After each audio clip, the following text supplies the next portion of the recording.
जय हिंद दोस्तों, मैं आप लोग स्वागत करता हूं। आज हम बात करेंगे प्रैक्टिस सेट नंबर 14 पर। ठीक है, आज का जो प्रैक्टिस सेट है वो जो पिछली 3 प्रैक्टिस है उसी के समान ही है और इसमें हर टाइप के क्वेश्चन मतलब हर चैप्टर को कवर किया गया है और एक चैप्टर बार बार मतलब एक जो है टॉपिक बार बार मैं छोड़ दे रहा हूँ जिसको आपका ग्राफ वाला पोर्शन है। ग्राफ वाला पोर्शन जो है मैं 16वें 17वें क्लास में आपका ग्राफ वाला पोर्शन मतलब आप लोग को उपलब्ध करा दूंगा, तो उसकी चिंता ना करें, केवल वो बच रहा है क्योंकि उसमें सारे के सारे क्वेश्चन केवल मैं ग्राफ वाले कराऊंगा। ठीक है, उम्मीद करता हूं कि आप लोग अपनी तैयारी जम से अच्छे से कर रहे होंगे। ठीक है, चलिए हम लोग आज का सेशन स्टार्ट करते हैं पहले प्रश्न से। ठीक है, देखिए पहला प्रश्न आपको स्क्रीन पे दिख रहा होगा। देखिए हर एक सेट में मैंने शेषफल संबंधित प्रश्न लिया है क्योंकि यूपी पुलिस का एक ये टॉपिक बहुत महत्वपूर्ण है। वो जब भी मतलब पेपर कराया है उसमें एक प्रश्न जो है आपको मतलब कि शेषफल से जरूर देखने को मिला, इसलिए मैं हर एक सेट में आपका पहला क्वेश्चन जो है ये ले रहा हूँ आपका प्रैक्टिस सेट हर एक सेट में मैं ले रहा हूँ पहला क्वेश्चन शेषफल से। ठीक है, आज के बाद जो शेषफल मिलेगा वो थोड़ा सा अलग प्रकार का शेषफल का प्रश्न रहेगा। आज वो जो पहले तरह हम लोग किए उसी प्रकार है, आज के बाद से आपको बदलाव देखने को मिलेंगे। ठीक है, चलेगा। दिया है जब प्रश्न आपको स्क्रीन दिख रहा होगा कि जब एक संख्या को 7611 7611 7611 से भाग देते हैं तो शेषफल 91 रहता है। शेषफल कितना रहता है? 91 रहता है।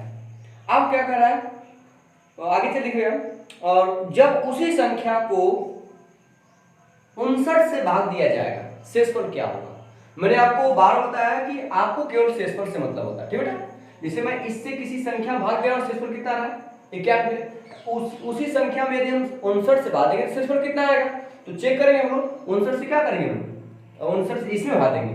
आपको इससे कोई मतलब, हम इससे भाग देंगे तो 59 से भाग देंगे तो 59 का 2 बार भाग जाएंगे तो वैसे हो जाएगा क्योंकि इसको 60 गुना 120 तो 128 हो जाएगा, तो हम भाग 1 पर ले जाएंगे। तो 59 से कितना जाते हैं देख लीजिए, 59 में एक डालिए आपका 60 हो जाएगा और 60 के बाद 91 कितना 31 उधर, 60 के बाद 91 उधर 31 उधर और एक इधर कितना हो गया 32। इसका शेषफल कितना आ जाएगा 32। ठीक है, लेकिन हम इस तरह की प्रक्रिया तभी कर सकते हैं जब ये संख्या इससे कटेगी। ये ध्यान देना, हम इस बात का भी ध्यान देंगे कि ये संख्या इससे कटनी चाहिए। यहाँ पे संख्या इससे कटेगी, काट के चेक कर लीजिएगा। अगर कभी कभी ऑप्शन में अंक के अलावा लिखा हुआ ज्ञात नहीं कर सकते, समझ लीजिए कि पहले चेक करें क्या ये इससे कट रहा है नहीं कट रहा है। वहां पे अगर ये नहीं कटेगा तो वहां पे हम चौथा ऑप्शन जो भी ऑप्शन में होगा कि ज्ञात नहीं किया जा सकता तो वो वाला ऑप्शन सही होगा। यहाँ पे ये कट जाएगा, काटेंगे तो कट जाएगा आपका। ठीक है, इसलिए यहाँ पे है क्योंकि ऑप्शन को हम देख के पता करेंगे कोई ना कोई शेषफल आएगा। देखिए ऑप्शन दिया गया आपका 32 24 8 16 दिया गया, इसमें एक कोई भी ऑप्शन ऐसा नहीं है जो देकर लिखा उसमें कि ज्ञात नहीं किया जा सकता, ऐसा कोई ऑप्शन नहीं। शेषफल आएगा निश्चित, ये संख्या इससे कटेगी। ठीक, अगर उसमें कहीं ऑप्शन में आपको दिख जाए कि ज्ञात नहीं किया जाता तो आप पहले चेक कर सकते ये इससे कट रहा है, ये वाला इससे कट रहा है कि नहीं कट रहा है। नहीं कटेगा तो वही वाला ऑप्शन सही हो जाएगा। ठीक, लेकिन आप इसमें सारा विकल्प दिया गया, अंक कोई ना कोई अंक दिया गया तो हम मतलब कोई ना कोई शेषफल बचेगा, सही है। तो यहाँ से मैंने मार्क दे दिया। क्लियर हुआ? कोई दिक्कत नहीं इस प्रश्न में। ठीक है, अगर किसी प्रकार की दिक्कत बताइएगा, दिक्कत तो नहीं है। चलिए इरेज करें इसको। ठीक है, ध्यान दीजिएगा। देखिए अगला प्रश्न जो है आपका वो है, दिख रहा है स्क्रीन पे आपको, ऐसी सबसे छोटी संख्या ज्ञात कीजिए जिसको 13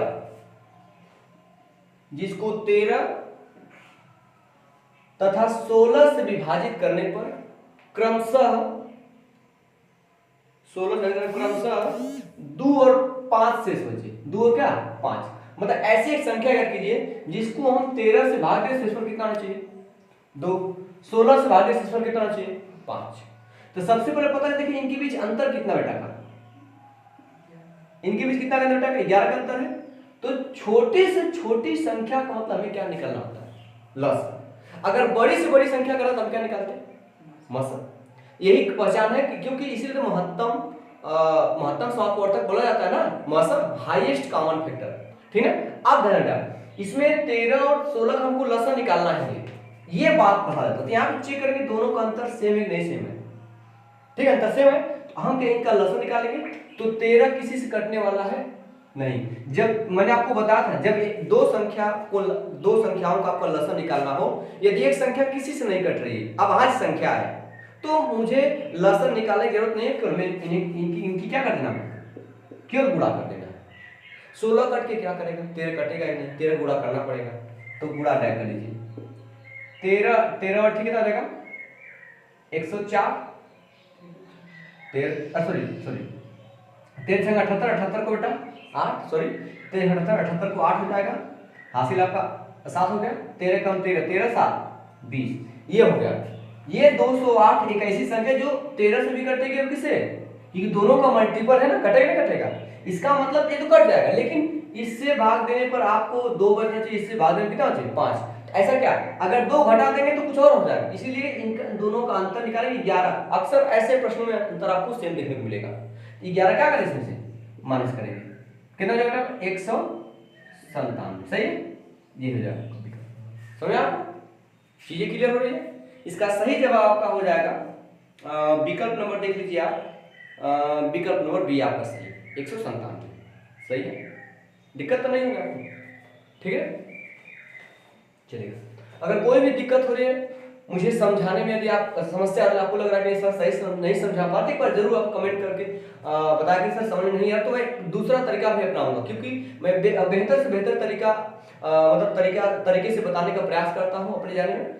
और यदि आपको लग रहा है कि कुछ कमी है तो उसको एक बार जरूर कमेंट बॉक्स में कमेंट किया करें, ताकि मैं इसको सुधार सकूं, ठीक है, क्योंकि खुद की कमी तो दिखती नहीं किसी को, इसलिए मुझे मेरी कमी दिखेगी नहीं, केवल मेरी कमी आप लोग के माध्यम से पता चलेगा, ठीक है। जो भी कमी होगा आप कमेंट बॉक्स में जरूर बताया करें, ठीक है, चलेगा, ओके। चलिए हम लोग, कोई दिक्कत आपको नहीं हो रही है,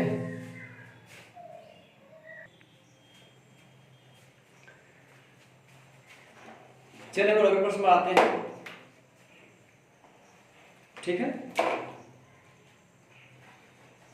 ध्यान दीजिएगा। अगला प्रश्न आपको स्क्रीन पे दिख रहा होगा, काफी मस्त क्वेश्चन दिखेगा, ठीक है।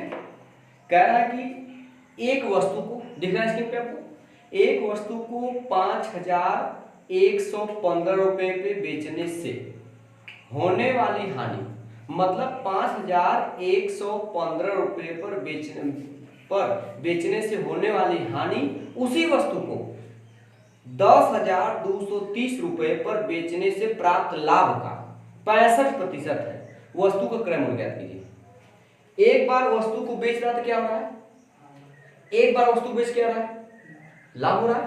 मतलब अगर देखा जाए तो बीच में देखें, ये बीच में क्रय मूल्य वाले क्रय मूल्य सीपी, लेकिन वो इससे कम दाम पे बेच रहा है, तभी तो हानि होगा। वो इससे कम दाम पे बेच रहा है, कितने कम दाम, जब वो बेच रहा है 5115 रुपए बेच रहा है, तो उसे हानि हो रही, मतलब वो नीचे आ गया।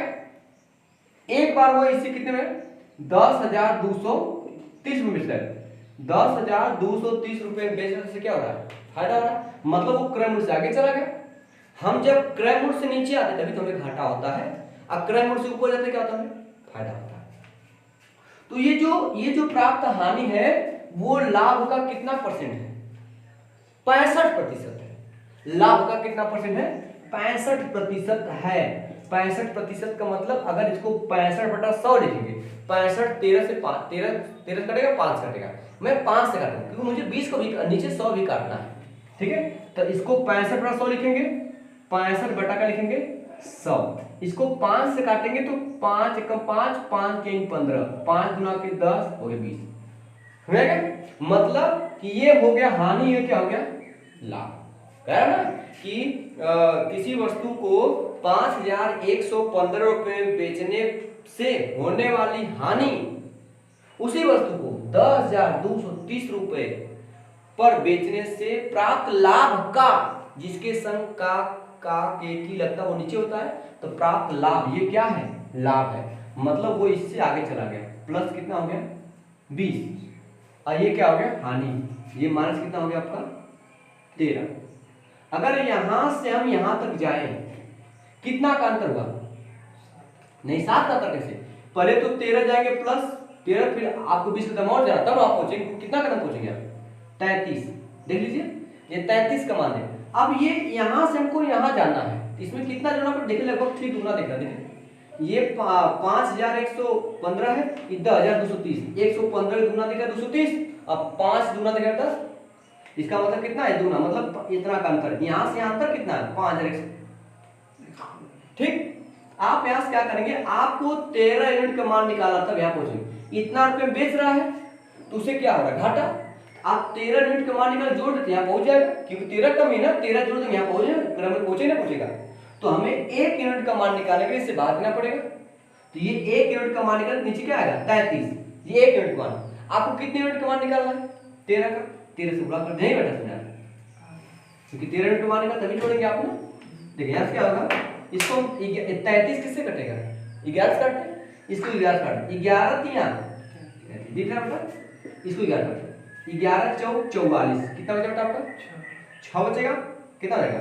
61 नहीं, 6 बचेगा, 11 4 7 बचेगा बेटा, 7 71 हो जाएगा। फिर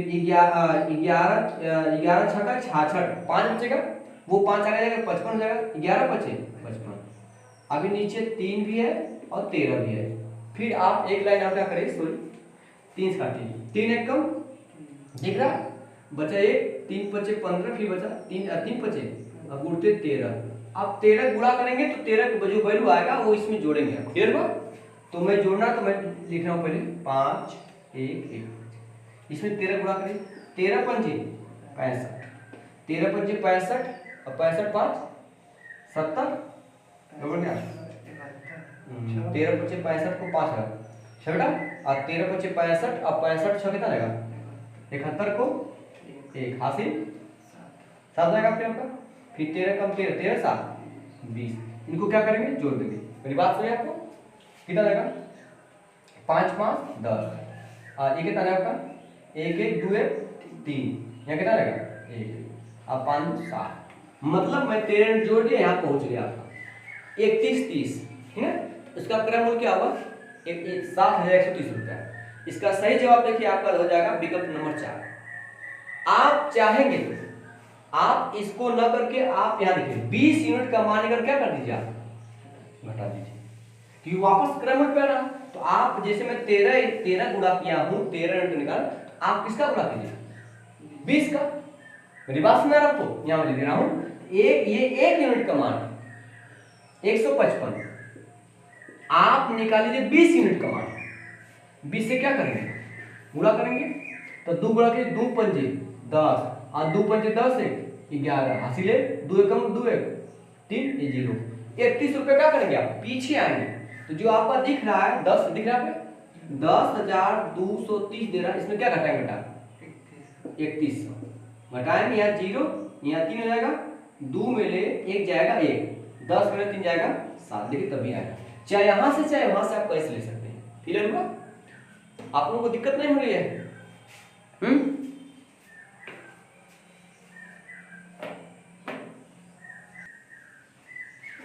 चलिए हो गया आप लोगों को, चला जाए, दिक्कत नहीं हो रही आप लोगों को? दिक्कत बताइएगा, इसको इरेज कर दे, दोनों तरीके से लगा सकते, चाहे 13 यूनिट चाहे 20 यूनिट का मान कर सकते हो, ठीक है। चलिए आगे चलते हैं। अगला प्रश्न इससे भी बेहतरीन है, देखिएगा। अगला प्रश्न ये क्या कर रहा है, चलेगा मैं पढ़ रहा हूं, एक बार स्क्रीन पे देख रहा हूं प्रश्न, आप मिला लीजिएगा पहले। श्रीधर, ठीक है, श्रीधर अपनी बचत का 18% वृद्धाश्रमों, ठीक, को फिर 18% अनाथाश्रम को, ठीक ना, अनाथाश्रम को, और 18% चिकित्सीय मदद के लिए संस्थानों को दान करता है। हो गया?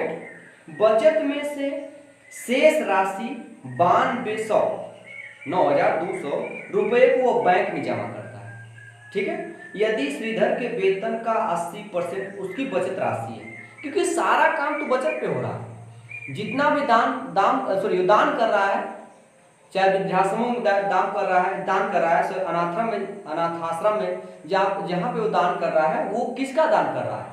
वो बचत राशि का दान कर रहा है। हो गया? तो उसका वेतन ज्ञात कीजिए। तो सबसे पहले जो काम हो रहा है वो सारा बचत पे हो रहा है, तो बचत हमको मूल धनराशि पता है उसके पास है कितना वेतन।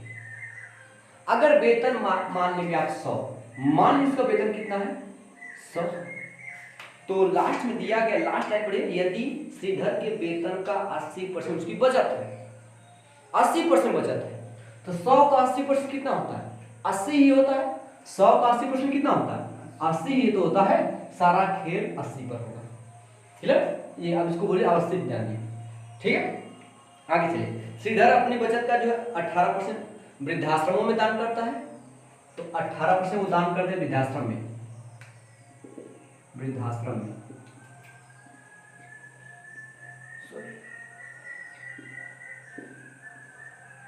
वृद्धाश्रम में, ठीक है। दूसरा फिर 18% आपका अनाथाश्रम में, अनाथाश्रम में 18%, और चिकित्सा पिता के दान कर रहा है, हाँ 18%। कुल उसका खत्म कितना हुआ 54% वो खत्म कर दिया इसमें से, हो गया। लेकिन लास्ट में कह रहा है उसके पास बचत दिया गया है, बचत में से 9200 रुपया बचा है। अगर बचत में से, क्योंकि ये सारा खेल बचत पे तो हुआ है, अगर बचत का 54% उसने दान कर दिया, बचत का 54% दान कर, तो अब उसके पास कितना परसेंट बचा है 46% बचा। अब बचा कितना आपका, अब यहां से बचत कितना हो जाएगा 46%। ऐसे 46% का मान दिया कितना आपका 9200 दिया गया 9200। तो अब हम किसका इसका निकालेंगे, बचत का 46% निकालेंगे, तो 800 का 46% निकालेंगे, अरे 8 का 80 का निकालेंगे 46%। देखिए 80 गुणे 46/100, इसमें एक समस्या आएगी, जीरो कट नहीं पाएगा, पॉइंट में आएगा। मेरी बात आपको समझ आ रहा है? लेकिन हम इसको ना करके यहाँ पे क्या एक जीरो बढ़ा लें, एक जीरो उसमें एक जीरो उसमें बढ़ा, हो जाएगा 100 का 80% 800 हो जाएगा। अब 800 का 46% 9200 है। मेरी बात आपको समझ आ रहा है? हाँ, इसी 800 का अब जो 46% है, 800 का 46%, 46/100 बराबर कितना दिया गया 9200। कोई दिक्कत नहीं है, ये डबल जीरो जाएगा, ऐसा 46 कम 46, 46 गुना 92 हुआ, 2 काट 2 कम 2, 2 चौका 8, ये 4 काटे कितना लगेगा 25, इक्वल 1/25, 25 घोर में इधर एक बचेगा, एक का मान कितना आ गया 25, उधर रुपया था जो रुपया होगा, एक का मान 25 रुपया, एक यूनिट का मान कितना, यूनिट का मान निकालना आपको 1000 यूनिट का मान, 1000 यूनिट का मान कितना हो जाएगा 25,000 रुपया, ठीक है। इसका सही जवाब 25,000, ठीक है। विकल्प नंबर आपका देखिए, आपका विकल्प नंबर 4 क्या है सही, ठीक है। नींद लग रही है आपको, क्यों?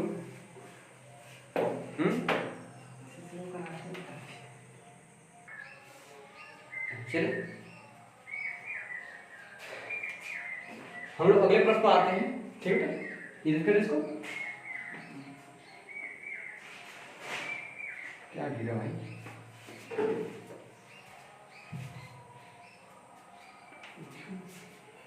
चलिए देखिए, चलिए अगला प्रश्न दिया गया है, स्क्रीन पे आपको पहला प्रश्न, अगला प्रश्न दिख रहा होगा। प्रतिवर्ष साधारण ब्याज की किस दर से, आपसे दर पूछ रहा है, किस दर पर 48,500 रुपए की राशि, तो मूल धन कितने देगा 48,500 रुपए की राशि, 48,500 रुपए की राशि 18 वर्ष में, है ना, राशि से 18 वर्ष में रुपया 1,57,140 रुपये ब्याज अर्जित होगा। मतलब कि किस दर से 48,500 रुपए की जो राशि है, आपसे दर पूछ रहा है, किस दर से 48,500 की राशि कितने वर्ष में 18 वर्ष में, है ना, 18 वर्ष में 1,57,140 रुपए का ब्याज अर्जित करेगा, मतलब इतना रुपया ब्याज मिलेगा। 18 साल में ब्याज इतना मिला 18 साल में, 18 साल में ब्याज आपको कितना मिला, तो हमको दर निकालना, दर निकालने के लिए हमको एक क्या चाहिए, दर निकालने के लिए हमको एक वर्ष का ब्याज चाहिए। कितने वर्ष का, एक वर्ष का ब्याज, तो 18 साल का ब्याज है, एक वर्ष का ब्याज निकालेंगे, हम क्या करेंगे भाग देंगे इसमें 18 से, एक वर्ष का ब्याज निकालेंगे 15 हो जाएगा, 7 140 पूरा वेट 18, इसको डायरेक्ट 18 काटिए। देखिए 18 18 8 144 होता है, पता है? 18 8 144 157 है। 144 तक आप पहुंच गए। अब कितना बाकी है? 13 44 इधर 44, सॉरी हाँ 44 आपका इधर हो जाएगा, आपका 7 उधर, सॉरी 6 उधर 7, कितना 13 हुआ। अब 13 हो गया, 13 के बाद कितना 1 मिलेगा, 18 7 126, कितना बचा 5 बचा, और फिर ये 4 लग जाएगा, कितना हो जाएगा 54, 18 तिया 54, एक और ये 0, एक वर्ष का ब्याज कितना मिल गया आपको 8730, एक वर्ष का ब्याज कितना पर मिला है, कितना पर मिला है 48,500 पर। इसी को प्रतिशत में बदल दिए, क्लियर हुआ? ये डबल जीरो किसको प्रदर्शित करेगा, प्रतिशत को। आखिर आप 100 से गुणा करेंगे, 100 से नहीं कट जाएगा, गुणा करेंगे नीचे 100 है, हर 100 बनाना ही होता है, तो डबल जीरो प्रतिशत को शो करेगा। आप क्या करेंगे, इससे भाग देके चेंज करते हैं, ये कट किस 5 से काटते हैं, चलिए 5 काटते हैं, 5 एक कम बचेगा आपका 3 37, 5 7 35, कितना बचा आपका 2 बचेगा 23, 5 चौक के 20, कितना बचा आपका 30, 5 के 30, सही है पूरा बटे। देखिए 5 9 45 और 5 7 35, 3 बचेगा 35। अब 97 देखिए आपको मजबूरी भाग देना पड़ेगा, ये जो आएगा प्रतिशत में आएगा, सही है। हम 97 यहाँ दे रहे हैं, दिख रहा है आपको, तो अभी 97 किसी 97 का भाग संख्या किस कटेगा नहीं, ठीक है। तो 97 से किसमें भाग देना बेटा आपको 17,000, सॉरी 1746, तो पहली बात तो सॉरी 1746, तो 97 भाग 17 में जाएगा नहीं, तो लेंगे हम लोग 174, 97 का भाग अगर 2 बार लेगा तो बेसी हो जाएगा, तो भाग कितना हो जाएगा 1 बेर, तो हो जाएगा आपका 97, कितना हो जाएगा आपका 14 में साथ जाएगा 7, यहाँ बचेगा 16 में हो जाएगा 77, ये निकलेगा। अब 97 से बात 97 में 7 है लास्ट में, 7 में कैसे गुणा कर छा जाए, एक तो दो गुणा कर सकते हैं, 97 दुगुना 700 के पास पहुंच नहीं पाएगा। अब 2 को आगे बढ़िए, 2 को 3 लेंगे, 3 7 21 नहीं अच्छा आया, 4 से 28 नहीं आया, 8 से 56 आता है, 8 बेर में आएगा गुणा कर ले, 8 से 56 को 6 8 9 72 5 77, कितना आया, मतलब कुल मिला के 18%। रेट क्या होना चाहिए 18%। एक तो तरीका ये, ठीक। और दूसरा तरीका आपको पता है, दूसरा तरीका आपको पता है क्या है, सिंपल इंटरेस्ट, साधारण ब्याज बराबर क्या होता है, मूलधन गुणे दर गुणे समय बटा क्या होता है 100। अगर आप साधारण ब्याज जगह इतना रखेंगे यहाँ पे, यहाँ पर रख देंगे, मूलधन कितना बेटा 48,500, फिर वापस नीचे करेंगे, फिर प्रक्रिया वही होगी। आपको क्या करना है, ये 18 साल का ब्याज दिया, 18 से भाग देके मैंने 1 वर्ष का ब्याज निकाल लिया, 1 वर्ष का ब्याज आ गया 8,730 रुपया। 1 वर्ष का ब्याज इतना रुपया कितने पर मिला 48,500 रुपये मिला, तो ये डबल जीरो परसेंटेज शो करेगा, इस चीज में भाग देंगे तो आपका लगभग आएगा 18%, क्लियर हुआ, ये आपका हो जाएगा, ठीक है। थोड़ा सा है कैलकुलेशन इसमें ज्यादा, ठीक है, एक सवाल में देगा कैलकुलेशन आपको करने के लिए।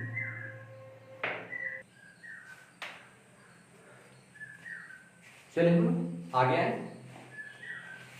ठीक है, चलेगा इसको रेट कर दो,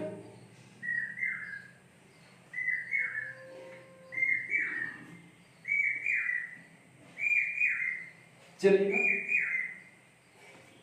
अगला प्रश्न दिया गया है, कह रहा है, मैं प्रश्न पढ़ रहा हूं, एक बार आप लोग स्क्रीन पे मिला लीजिए, ठीक है। अर्जुन रुपया 28,000 से एक व्यवसाय शुरू किया और बाद में 84,000 रुपए के साथ भास्कर इसमें शामिल हो गया, ठीक है। वर्ष के अंत में, यदि वर्ष के अंत में लाभ को समान रूप से विभाजित किया जाता है तो भास्कर कितने महीने बाद शामिल हुआ, ठीक है।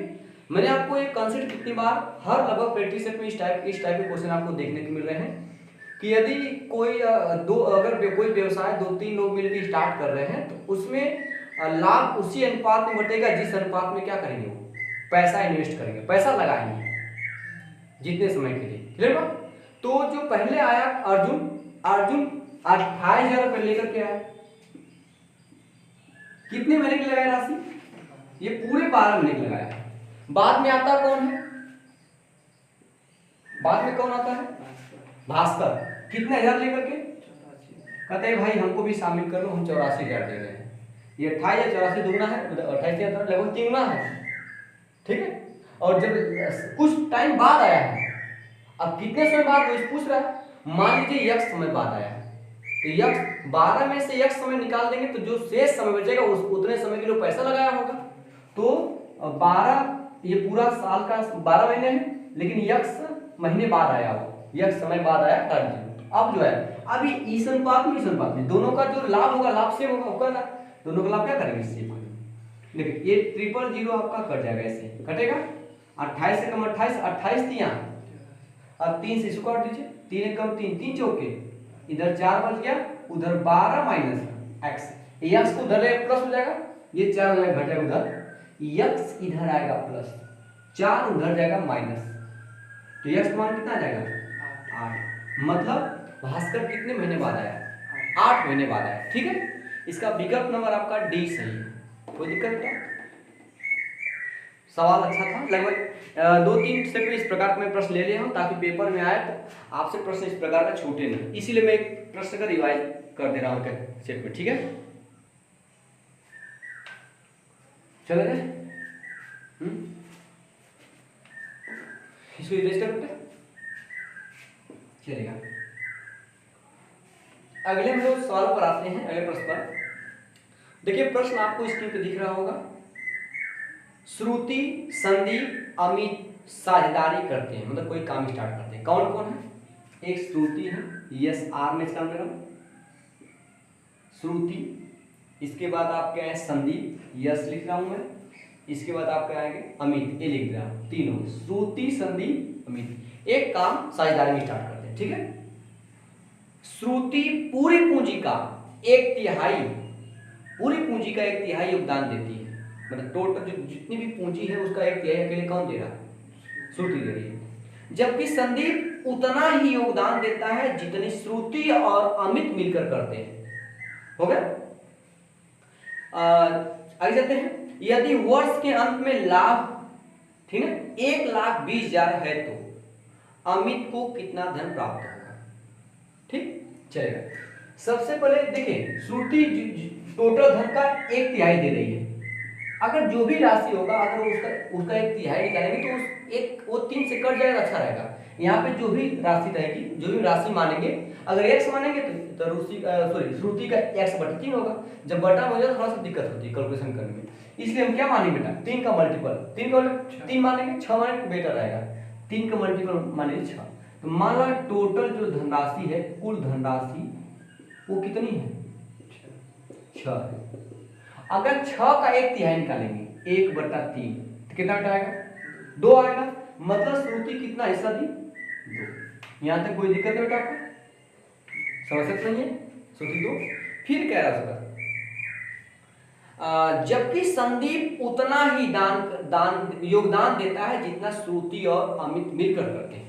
मतलब कि संदीप उतना अकेले दान करता है जितना श्रुति और कौन? अमित और मिलकर करते हैं। इस टाइप का क्वेश्चन मैंने आपको बताया। देखिए इसमें जो एक ही टाइप का क्वेश्चन लेने का मतलब है ताकि इस टाइप का क्वेश्चन यदि आए तो आपसे छूटे ना, बस इसका मतलब ये है। एक टाइप में बताते चले और रिवाइज ना करो तो समस्या हो जाएगी आपके लिए कैसे लगाए। इसलिए मैं एक क्वेश्चन को 2 बार कम से कम, एक टाइप के क्वेश्चन को 2 बार आपके सामने प्रस्तुत कर रहा हूं, ठीक है। अब यहाँ सुन, आपको पता है तीनों का धन कितना है, तो मतलब बोल सकते हैं संदीप प्लस श्रुति प्लस अमित कितना बेटा रहेगा? 6। आप इस संदीप जो क्या लिख सकते हैं? हाँ लिख सकते हैं yes our Shruti plus Amit, और ऑलरेडी पहले से क्या है? श्रुति प्लस क्या है? अमित पहले से है, बराबर 6 हो जाएगा। श्रुति 2 बार हो जाएंगे, 2 श्रुति प्लस अमित 2 बार हो जाएंगे, 2 अमित बराबर 6। देखिए यस आर का मान पता कितना बेटा? यहाँ रखेंगे 2 गुना के 4 को उधर भेज दीजिए, तो 2a बराबर कितना बेटा जाएगा? 2। ये 2 जाएगा नीचे, 1 मान कितना आएगा? अमित का हिस्सा कितना हो गया? 1। श्रुति 2 अमित 1, 2 1 3 हिस्सा पूरा हो गया। अभी टोटल कितना हिस्सा है? टोटल धनराशि 6 में से 3 तो इनके पास हो गए। अब कितना बचा है? 3। यही इनके पूंजी का अनुपात है। जब ये इनके पूंजी का अनुपात, इनके लाभ का अनुपात में क्या होगा? ये इनके पूंजी का अनुपात है, तो लाभ का अनुपात क्या होगा बताइए?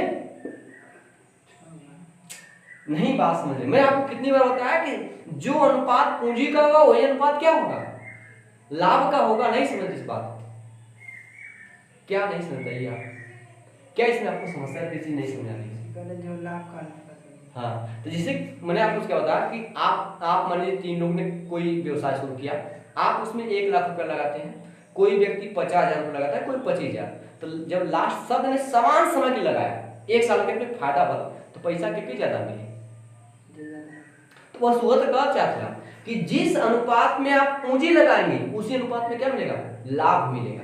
मतलब पूंजी का अनुपात ही क्या होता है? लाभ का अनुपात होगा। कन्फर्म हुआ कि नहीं? यही आपका जो पूंजी का अनुपात है, यही आपका लाभ का अनुपात होगा। लाभ भी इसी अनुपात में लगेगा। मेरी बात सुनाई?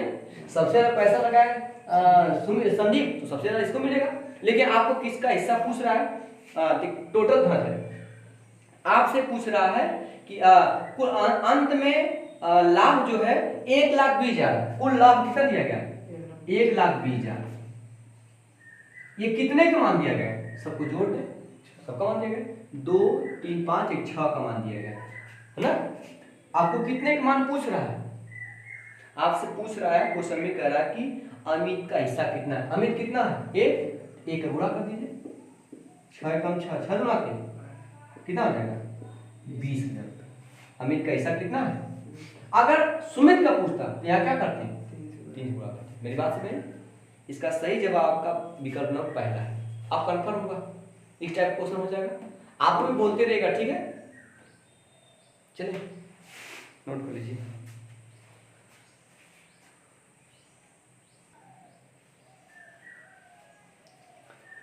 चला जाए, चले चले ध्यान दीजिए। ठीक है, थोड़ा प्रैक्टिस घर पे किया करें। बहुत समस्या नहीं होती मैथ में। जो बंदा अगर प्रैक्टिस करेगा मैथ उसके हाथ में है, समझिएगा। ठीक है, कैलकुलेशन जितना हार्ड से हार्ड करने का प्रयास करिए। ठीक है, लोगों को मैथ हार्ड लगता है, लेकिन मैथ हार्ड होता नहीं है, बस इससे दूरी लोग बना लेते हैं। जिस चीज़ से आप दूरी बना लेंगे वो आपके लिए थोड़ा सा मतलब कठिनाई करेगी, उत्पन्न करेगी। उसके पास संपर्क में रहेंगे तो आप किसी चीज़ को अपने हिसाब से डील भी कर सकते हैं ना। ठीक है, चलिए ध्यान दीजिएगा। अगला प्रश्न दिया गया है, प्रश्न नंबर आपका जो भी होगा स्क्रीन पे दिख रहा होगा। दिया गया ए किसी कार्य को 122 दिन में, ठीक, ए किसी कार्य को 122 दिन में, ठीक है, 122 दिन में पूरा सही है, 22 दिन में। बी उसी कार्य को 183 दिन में, बी उसी कार्य को 183 दिन में, ठीक है, पूर्ण कर सकता है। एक साथ कार्य करने पर वे उस कार्य को कितने दिन में करेंगे? एक साथ कार्य। तो हम पहले टोटल वर्क निकालेंगे। टोटल वर्क आप इन दोनों का लसन निकालेंगे। अगर देखा जाए 122 जो है ना 2 से कटेगा, 2 से कटेगा तो 2 छक्के 12, 2 एकम 61 हो जाएगा। 183 को निकालेंगे तो 3 से कटेगा, 3 छक्के 18, 3 एकम। दोनों में कॉमन क्या दिख रहा है? 61 रहेगा ही, और आप इन दोनों को भी लेंगे। ठीक है, 61 गुणे कितना लेंगे? 2 गुणते 3। ये हो गया, क्लियर हुआ? ये इनका लस हो जाएगा। जरूरी नहीं कि हम पूरा गुणा करके ही बताएं। इससे भाग देंगे तो 61 2 कट जाएगा, नहीं बच बेटा, 61 गुना होगा 122, कट बचे कितना आपका? 3। मतलब ए की क्षमता कितनी है? 3। इससे भाग देंगे तो ये दोनों कट जाएगा, 61 3 183, बचे कितना आपका? 2। इसकी क्षमता 2। अब दोनों में उस काम को पूरा करेंगे तो 3 2 5। अगर दोनों मिलकर तो एक दिन कितना काम होगा? 5 काम होगा। ए प्लस बी के एक दिन काम कितना? 5 होगा। 5 के हिसाब से कितने दिन करेंगे? 5 से क्या करेंगे? भाग कर देंगे। क्लियर हुआ? चलिए 5 से किसी भाग देंगे, 2 3 6 कर लीजिए, 2 3 6। आप 6 में 5 से भाग दे सकते हैं, आसान है। 5 से कम 5 बेटा हो जाएगा, बचेगा 1 10 10 5 गुणा 10 हो जाएगा, कोई दिक्कत नहीं। 0.2 ये 2 आ गए, इनसे इन दोनों काटेंगे, 2 आया। अब ये 2 का गुणा करें, दशमलव को दिमाग में रखिए ही नहीं, केवल 12 का रखिए। 12 कम 12 को 2 80 ये, और 12 छंग 72, 72 एक 73, दशमलव कितने के बाद मतलब 73.23। ठीक है, इसका सही जवाब आपका हो जाएगा, पहला ही जवाब सही हो जाएगा। ठीक है, कुछ है नहीं इस प्रश्न में। ठीक है,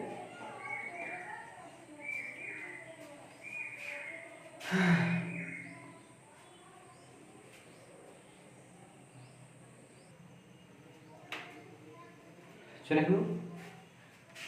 दिक्कत तो नहीं हो रही, हाँ समझ आ रहा है। चलेगा, इरेज कर दे इसको। चलिए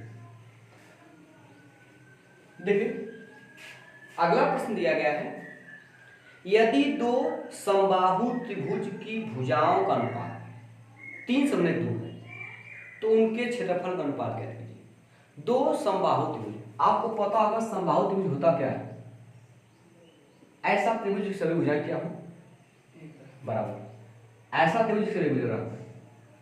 तो दो समबाहु त्रिभुज है, इनकी भुजा का अनुपात दिया, दो संबंध कितना कर दिया 3 समने 2, मतलब पहले त्रिभुज की भुजा कितना होगी 3, दूसरे त्रिभुज की भुजा क्या होगी 2, इसका मतलब ये है। तो कह रहा है इनकी भुजा का अनुपात 3 समने 2 दिया गया। मान लीजिए पहले त्रिभुज की भुजा 3 है, दूसरे त्रिभुज की भुजा क्या है 2। आप यक्स भी लगा सकते हैं, कोई दिक्कत नहीं है।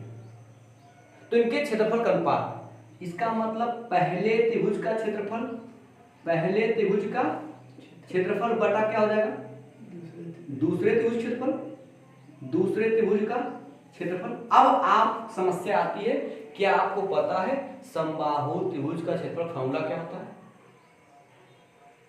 यदि आपको आ रहा तो कमेंट बॉक्स में जरूर कमेंट करिए कि समबाहु त्रिभुज क्षेत्रफल क्या होता है,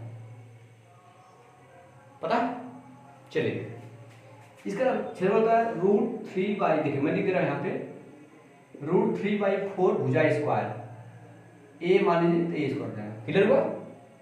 ये होता है, तो कांस्टेंट चीज से हमको कोई मतलब नहीं होता अनुपात में, या रखना चाहते हैं आप इच्छा रख दीजिए।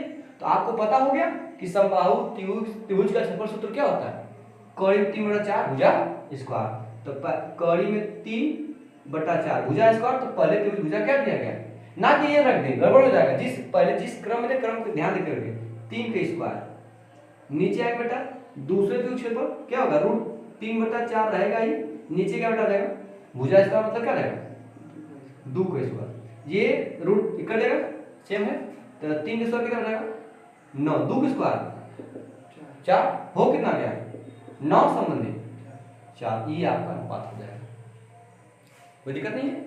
इसका विकल्प नंबर आपका देखिए, विकल्प नंबर जो है 9 सोचा था, विकल्प नंबर आपका सी सही है।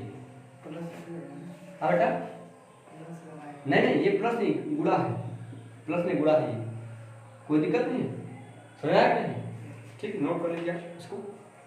ठीक है, यदि आप लोग कोई समस्या तो जरूर कहा करिए, ठीक है। आज के प्रश्न ठीक ठाक थे लगभग,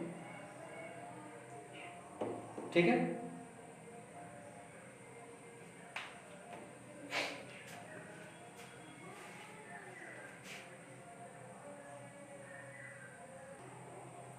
मेहनत करते रहिए, लगातार हो जाएगा चीजें आसान। आज के लिए इतना ही दोस्तों, और कल आप जो कल मैं वीडियो अपलोड नहीं कर पाऊँ क्योंकि कल जो है 15 अगस्त है, और कल जो है हम लोग का 78वां जो है स्वतंत्रता दिवस है। मेरी तरफ से आप लोगों को और पूरे देशवासियों को 78वें स्वतंत्रता दिवस की हार्दिक शुभकामनाएं। और जो कल क्लास में अपलोड नहीं कर पाऊंगा क्योंकि कल मेरे यहाँ भीड़ भाड़ होती है, कल ऑफलाइन कोचिंग में जो झंडा फहराया जाता है, इस वजह से मैं क्लास नहीं ले पाऊंगा, ठीक है। आज के लिए इतना है।